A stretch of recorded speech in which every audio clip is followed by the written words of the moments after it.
શરીરની ભૂખ છે. આપણે ત્યાં એવું માનીએ છીએ કે આ જે કાર્ય છે દેહ વેપાર એ માત્ર સ્ત્રીઓ કરે છે, એવું નથી. આ દેહ વેપારનું કામ પુરુષો પણ કરે છે અને એમની પાસે સ્ત્રીઓ આવે છે.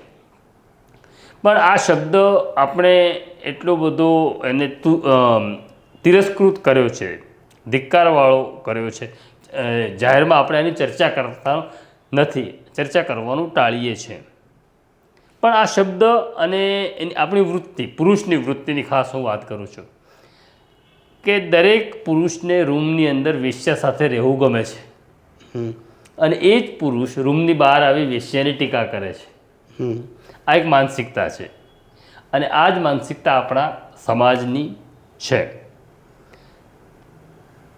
મનોવિજ્ઞાન તો એવું કહે છે કે આપણે સેક્સની પણ વાત નથી કરતા, એની ચર્ચા નથી કરતા, પણ સેક્સ પણ બે પગની વચ્ચેની, બે કાનની વચ્ચેની આખી પ્રક્રિયા છે.